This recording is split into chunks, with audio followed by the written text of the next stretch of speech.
Ontem nós vimos no livro de Marcos a parábola do semeador, parábola formulada por Jesus. O que Jesus queria ensinar com essa parábola? Nos versos 13 até o verso 20, nós vemos a explicação que o Senhor Jesus deu aos seus discípulos e a um grupo menor de ouvintes. O que Jesus queria dizer com a parábola? Nós vimos ontem, quando ele terminou de contar a parábola, ele disse: quem tem ouvidos, ouça e entenda. Quer dizer, entenda. Entendam a parábola. Agora veja aqui, verso 13. Então ele lhes perguntou: não entendeis essa parábola? E como compreendereis todas as parábolas? Jesus estava falando: escuta, se vocês não entendem essa parábola, muito provavelmente vocês também não vão entender as outras. E ele disse então: o semeador semeia a palavra.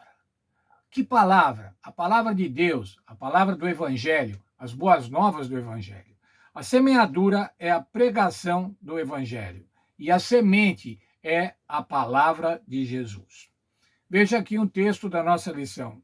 Jesus identificou a semente como a palavra, pregada por ele próprio. Tiago 1:21 exorta: deixando toda a impureza e acúmulo de maldade, acolham com mansidão a palavra implantada em vocês, a qual é poderosa para salvá-los.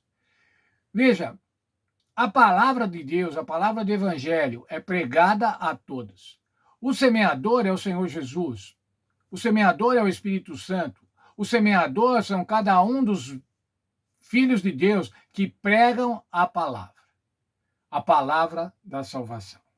Mas agora vamos continuar e ver a explicação do Senhor Jesus. Já sabemos o que é a semente. A semente é a palavra do Evangelho. São esses os da beira do caminho, onde a palavra é semeada. E enquanto a ouvem, logo vem Satanás e tira a palavra semeada neles. O que acontece com a palavra semeada ao lado do caminho? Normalmente a terra é dura por conta das pessoas pisarem, e a semente fica ali e as aves vêm e comem. O que é que isso significa espiritualmente? Qual é a lição espiritual que Jesus estava querendo ensinar? As sementes à beira do caminho são logo comidas pelos pássaros. Bateram num solo duro. Satanás tira a verdade do coração. Há pessoas, irmãos, que têm o coração duro e não aceitam a mensagem do Evangelho. Quando a ouvem, o que acontece? Satanás imediatamente repele as boas novas do Evangelho, assim como as sementes que caem ao lado do caminho são comidas pelas aves. Mas vamos ver agora a continuação, versos 16 e 17. Semelhantemente, são esses os semeados em solo rochoso, os quais, ouvindo a palavra, logo a recebem com alegria. Mas eles não têm raiz em si mesmo, sendo antes de pouca duração, em lhes chegando a angústia ou a perseguição por causa da palavra, logo se escandalizam. O que acontece, irmãos, com o solo rochoso? O solo rochoso tem pouca cobertura de terra vegetal, poucos nutrientes, tem dificuldade para enraizamento. E o que acontece então? A planta cai naquele solo, naquela camada superficial de solo e logo nasce. Mas o que acontece depois? Como vimos, o sol queima. O sol queima e as plantinhas, ainda terras, morrem. Isso que é o quê? É um compromisso superficial com a verdade. Não querem pagar o custo do discipulado. Quando a coisa esquenta, quando vem a perseguição, abandonam a palavra, abandonam a palavra de salvação. Vamos ver ainda os versos 18 e 19. Os outros, os semeados entre os espinhos, são os que ouvem a palavra, mas os cuidados do mundo, a fascinação da riqueza e as demais ambições, concorrendo, sufocam a palavra, ficando ela infrutífera. O que acontece quando uma planta boa nasce no meio dos espinhos, no meio das ervas daninhas, normalmente ela morre.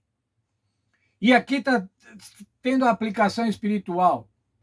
recebeu a palavra, recebeu a semente da palavra, ela cresceu, mas as riquezas, as posses materiais, os objetivos materiais sufocam o objetivo espiritual, sufocam a verdade. As preocupações da vida, as riquezas, as ambições afastam as pessoas do plano de Deus, afastam as pessoas de seguirem ao Senhor Jesus Cristo. Afastam as pessoas de se tornarem espirituais, mas as tornam carnais, efetivamente carnais, e elas abandonam a verdade. Verso 20. Os que foram semeados em boa terra são aqueles que ouvem a palavra e recebem, frutificando a 30, a 60 e a 100 por um. Veja, esse caiu em terra boa. Esse é aquele coração, aquela mente que aceita a mensagem do Senhor Jesus, que ouve a palavra, como nós vimos acima, agora há pouco, em Tiago 1:21. Deixando toda a impureza e acúmulo de maldade, acolhem com mansidão a palavra implantada em vocês, o qual é poderosa para salvá-los. Como é que nós podemos acolher a palavra, irmãos? Com mansidão, com humildade, com gratidão, porque aí então ela vai efetivar a salvação de cada um de nós. Mas há uma coisa, irmãos, nós podemos escolher o solo que queremos ser. Queremos ser que tipo de solo?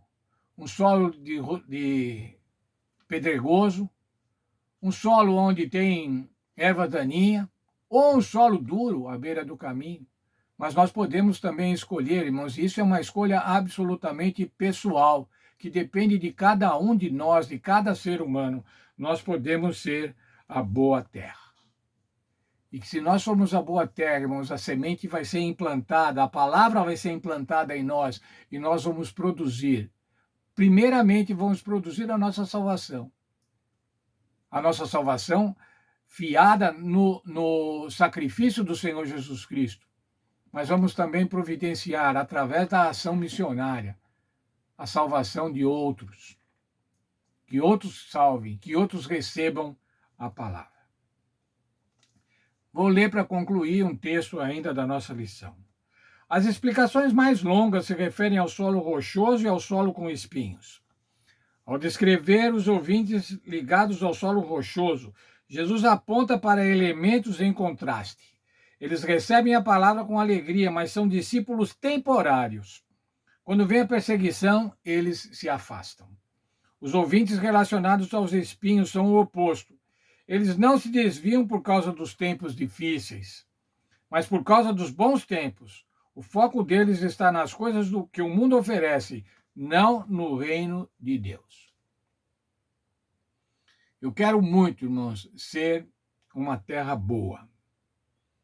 Uma terra onde o evangelho possa produzir, onde o evangelho possa encontrar nutrientes, onde eu possa agora também ser nutrido pelo evangelho e possa produzir frutos. Possa produzir as boas obras, como diz a Bíblia, as boas obras preparadas de antemão para cada um de nós. Que Deus abençoe a todos nós e que sejamos boa terra onde a semente do evangelho venha produzir muitos frutos. Deus abençoe, então, a terra que somos cada um de nós.